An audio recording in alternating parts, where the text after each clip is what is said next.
by the House Minority Leader, Robert Reeves, right now, and the House Majority Leader, John Bell, right now. I want to thank you both so much for joining us.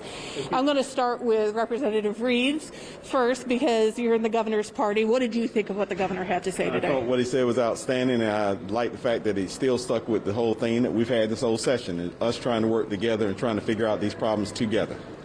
And Representative Bell, listen, we all know that we were not able to get a final budget compromise the last time. A lot of people look at that as the governor and the legislature not being able to work together. Can you this time?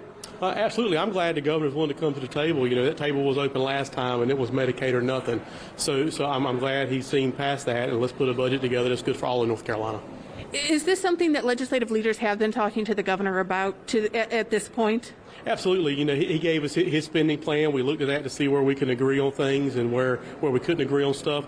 And we're still working through that process now. The budget's going to start in the Senate this year, then come over to us. And hopefully we'll have a good budget that can be very bipartisan. We've been successful in having bipartisan budgets in the past, and hopefully this is no different. But you look at what we've done with the COVID, the HARP funding, the CARES Act funding, those have all been unanimous and bipartisan. I doubt we'll get a unanimous budget, but if we have a bipartisan budget and move it through because the people deserve it. Well, the governor spent a lot of time talking about COVID-19. I mean, this is what's dominated everybody's lives for the last year. As Representative Bell said, you know, you guys came together when it came to, you know, trying to spend some of the money for that. But now the state has to move forward from that. How hard is this process?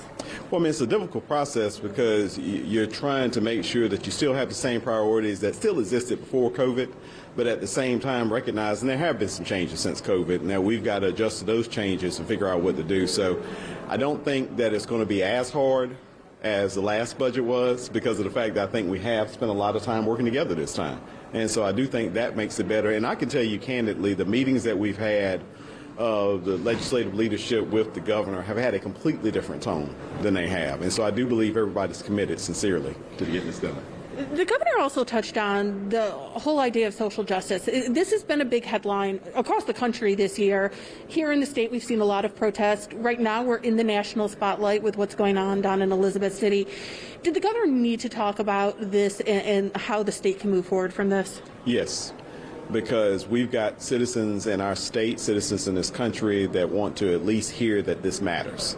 And how you address it, nobody knows. We're going to have to continue to talk, continue to work together to try to figure out how to address it. But the most important thing is letting people know that they have been heard, that they do recognize it's a problem, and that we're going to work together. And I'm going to tell you what made me happiest is when he mentioned that, everybody stood up. That wasn't a partisan issue because it's not a partisan issue.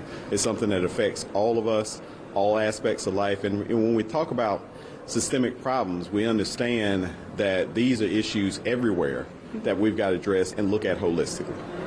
And I want to ask you the same question, Representative Bell, because it just is on top of mind for a lot of people right now. Are there steps that the state can take? Well, if you remember, Speaker Moore actually stood up and announced a bipartisan task force, and so that task force has been working on social inequities and injustice throughout the interim, and some of those bills have been put together. So you're going to see an effort there on where we can move forward as a legislator, but you've already seen that effort start right here in the House, and that was done, I believe, 6-7 months ago by Speaker Moore. And I'm gonna say the words that probably are the thing that we have the disagreement on. Medicaid expansion. I mean, this has obviously been a touchy subject for the past few years. When we come to health care coverage, is there going to be some sort of discussion about this during the budget process? Absolutely. We've said all along that we want to look at access to care. The governor vetoed a bill to delay Medicaid transformation. Luckily, we were able to get that done a year later, so you're going to see that starting to roll out because we've got to get our cost overruns under control, and we'll do that. But when you look at access to care, that affects my area, it affects Representative Reeves' area, and so access to care is where we want to focus. We call it something different, access to care, Medicaid expansion. Is there some place that you think that there is a meeting ground on this issue? Well, I think that what's interesting about the issue is everybody agrees that we need to work on access to care. I think that at times the nomenclature has mattered, And I'll be frank with you, I think all of us are at a point now where if we get 600,000 people insured and they call it Mickey Mouse coverage, that's fine, as long as we get these 600,000 people insured. Okay. I would like to thank the two leaders for joining us right now. Certainly interesting to hear your take on what was talked about this evening. And Tim, we're going to head back to you in the studio. Might be trademark or copyright issues with Mickey Mouse healthcare coverage, but maybe it's a start to get them back together. Loretta Beniti, thank you, and thanks to the lawmakers for joining. Let's bring in